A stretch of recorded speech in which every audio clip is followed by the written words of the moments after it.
So it's really kind of astounding the things that have come out in the recent court filings that dropped late last week in the Marilyn Manson case. I already did a video talking about it in a couple of videos ago about my opinions on the stuff that's come out recently, but I've given it some time to really settle in with me, the things that we learned in those recent court filings and the Marilyn Manson's lawsuit.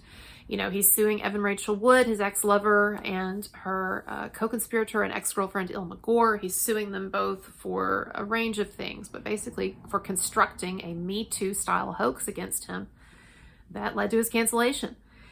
And so there have just been some astounding things that came out in the court filings last week, but what's really settled in with me are a few things. First of all, it is really astounding the degree of delusion and self-delusion that Evan Rachel Wood was trapped in when all this stuff was going on, and I guess continues to be trapped in. The fact that she not only typed up a fake FBI letter, you know, she and her co-conspirator, Illma Gore, they typed up a fake FBI letter that they signed a real FBI agent's name to it, but it was a fake letter that they were purporting to be authentic. And she used this to try to recruit women to go after Manson, and she also used it to try to get leverage in a custody dispute she was having with the father of her child, actor Jamie Bell. But the fact that Evan thought that this letter would never be contested and that no one would see anything fishy about it. You know, one of the things that's really great in this lawsuit, in these recent court filings that have come out this week, these court filings take excerpts from court documents involved in Evan Rachel Wood's custody dispute with Jamie Bell. And we get to read from these court documents Jamie Bell's perspective on a number of things related to Evan Rachel Wood. And one of the main things that come out from these court documents as excerpted in Manson's latest court filings are that Jamie Bell was basically driven to desperation. And I mean, desperation is not too strong a word, because he says repeatedly in his court filings that he's devastated, he's shocked, he doesn't know what to do. I think at one point he does even say he's desperate. And he accuses Evan of being evasive, of keeping him from his son. He says that at one point that he is desperate to know when he's going to see his son again, because this time is going, and she keeps giving him all these excuses for why she's gone away to Nashville and why she's not going to let the son come back to LA. And you know, she gives, and this comes out in these court documents, Jamie says, I don't understand. She's using this pretext of Marilyn Manson. She's claiming that she's had these threats against her life, and she's involved in this federal investigation of Marilyn Manson. And that's why she is to hide in Nashville. She can't come back to LA. And so what we get in some of these court documents is we get texts and emails in which Jamie Bell is desperately begging Evan not only to let him see his son, to let his son come back to LA, but also begging for information about this supposed investigation that she's in, and why and how that's now impacting whether he can see his child. And so apparently Evan gave Jamie this same fake FBI letter that she and Illma typed up. And this is all documented in their, this is in their court custody documents. This isn't even in Manson's stuff that I'm talking about right now. And this is what Jamie says. He says that that Evan first sent him this fake FBI letter, and he thought that it was very strange that it was not on FBI letterhead. It was not on any kind of letterhead at all.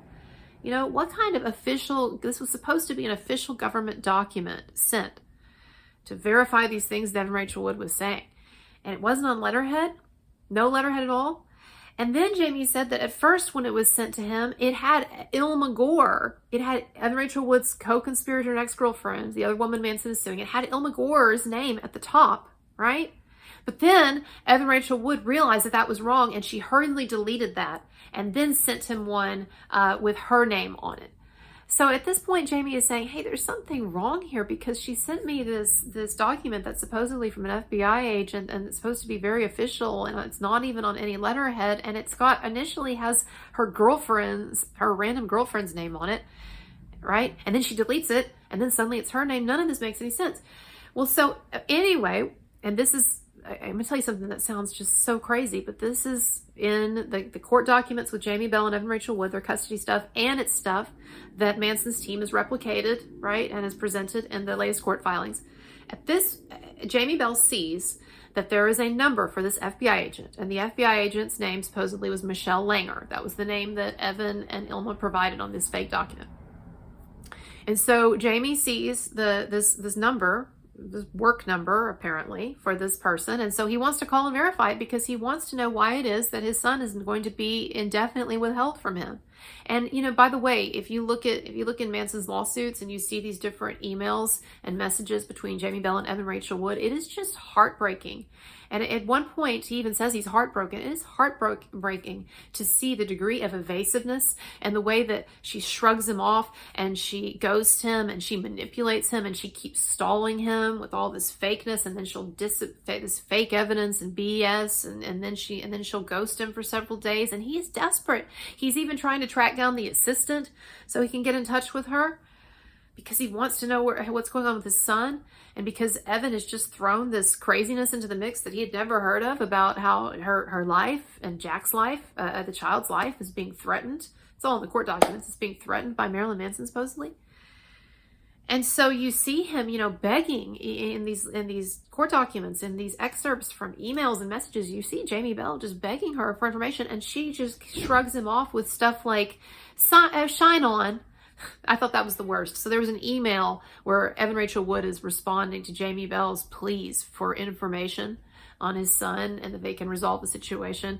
And she just basically shrugs it off with some non-committal message. And then she signs off, shine on. Yeah, shine on. This is the same person, by the way, I'm talking about Evan Rachel Wood, who claims now who begs just to be left alone. It was one of her latest Instagram messages, is this sort of cowering in the corner. Just leave me alone. I just want to be left alone. Yeah, it's people like you. You always say that you want to be left alone after you've taken a fucking blowtorch to other people's lives. All right? It's just like Amber Heard. It's all too easy for Amber to sit on the stand and cry. Well, I guess not that easy because she didn't actually cry, but to sit on the stand and pretend to cry and to say, I just want to be left alone. I just want to be a mom. Yeah? Well, that would have been the right attitude to have adopted several years ago before you tried to frame Johnny Depp and destroy him. And it's the same thing with Evan Rachel Wood, except you could argue that Evan Rachel Wood has gone to much more extensive lengths to destroy Marilyn Manson than Amber Heard ever did. Amber Heard did not concoct a multi-part documentary on HBO, prestige, TV, centered around taking Johnny Depp down. And, Amber Heard did not try to recruit myriad other women to go after him. So anyway, it's a little late, Evan, to be saying you just want to be left alone. It's too late for that. Not after you've destroyed somebody.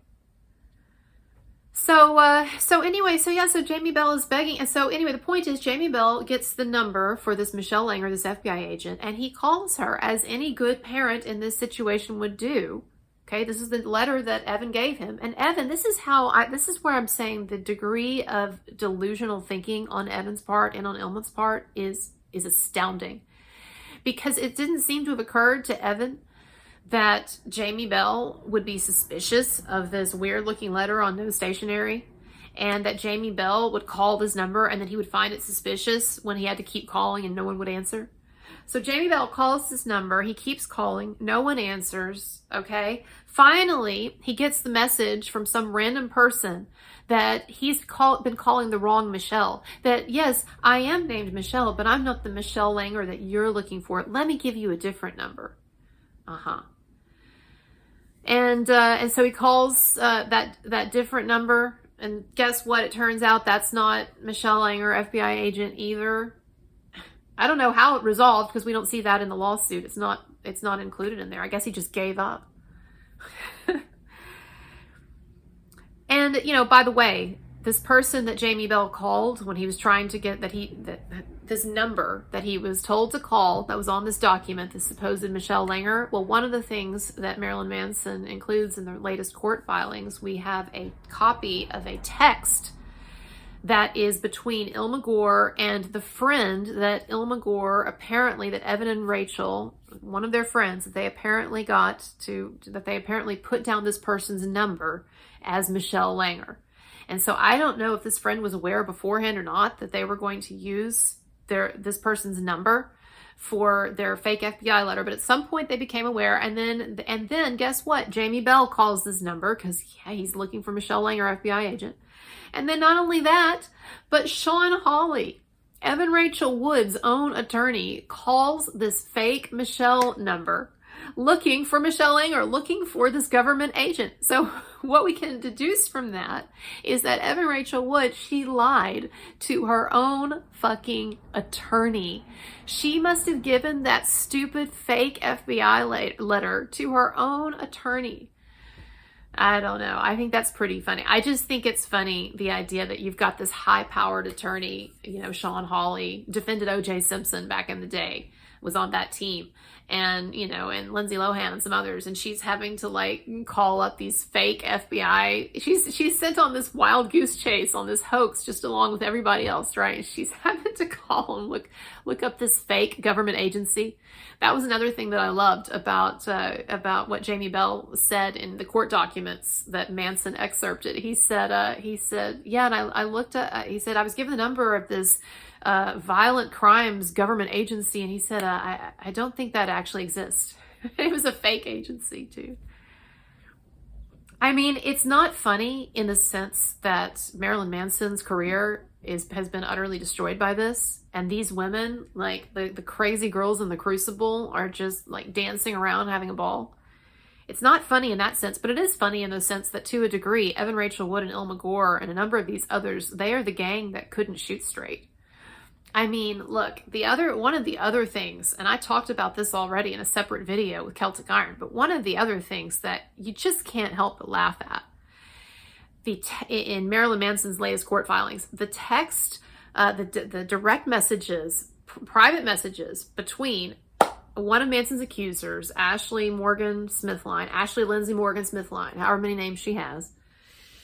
What's with all these multiple names? Evan Rachel Wood, I don't know. But anyway, Manson accuser, Ashley Morgan Smithline. She was the same one, by the way, who took the fake Pinterest stock photos of love bites and put them up on her Instagram and was trying to make people think that those were pictures of the abuse that she had suffered from Marilyn Manson, until somebody caught it. And of course, she had to take them down because she was faking it. But anyway, that same woman, all right, there are direct messages between her and someone else.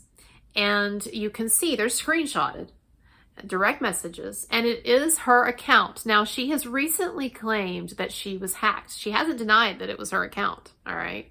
But she recently claimed that she, in response to these messages coming out this week, that she was hacked, and that, it was someone else that was a Manson supporter who had control of her account and was saying these things.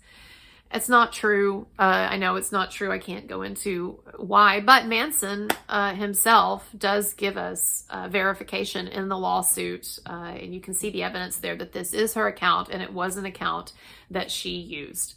And I'll just say this, okay? Ashley Smithline, she has very loose lips. She's not discreet, okay?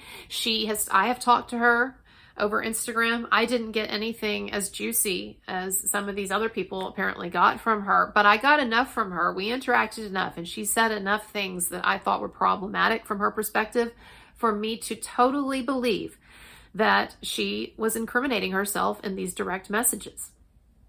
And so, she said some things to me in my conversation with her that were not wise.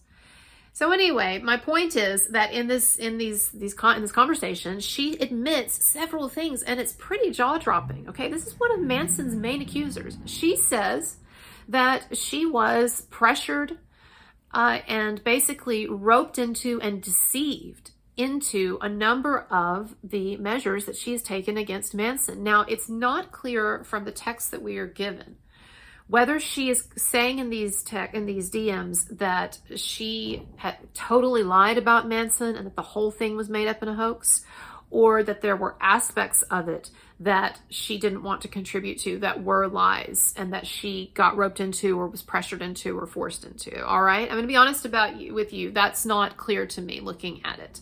Now, of course, I do believe it's a hoax, and I the way that I read it, these messages are that she's implicitly admitting to being involved in a giant hoax on an innocent man, but it's not all spelled out there. But what is spelled out there repeatedly when she says that she got roped into it and that she was pressured to, and they made me do it, and I didn't want to, and there are now texts coming out too about her complaining about her money-hungry, fame-chasing lawyer that she had to fire and stuff. So anyway, that last part's not in the lawsuit that's come out recently.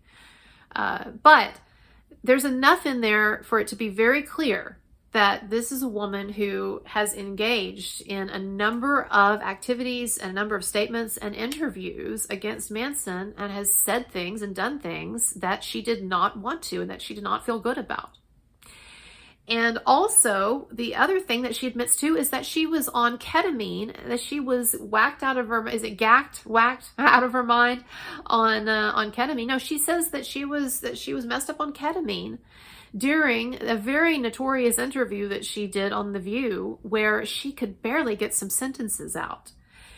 And so my point is here, this is someone who in multiple ways has demonstrated that she is completely non-credible. And we got these jaw-dropping revelations in Manson's latest lawsuit indicating that very thing, just reinforcing that very idea. Now, I want you to understand that this is a ship that has leaks everywhere. This is a sinking, leaky ship, the Let's Get Marilyn Manson ship. And what's happening is that with every week that goes by now, and it's just gonna increase as we get nearer to trial. Look, we're still like 2 years off from trial in the Manson case. We're not even to discovery yet, okay? I mean, we're not, at this point, they're just talking about the procedures for discovery. We have not even begun in some ways. And there's other lawsuits. There's some lawsuits, frivolous lawsuits against Manson, one of which has already been tossed, that are working their way through the system. Stuff coming out there. 4 women complaining of claiming repressed memory in their 20s. Give me a break.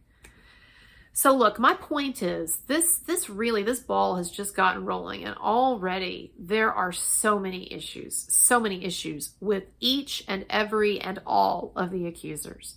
And what we saw this week, I invite you to go online and look for it yourself. I have the documents on my Twitter page, and Justice for Brian Warner on Instagram has the documents, I believe, as well. But go and read the documents yourself from this last week that Manson's team dropped.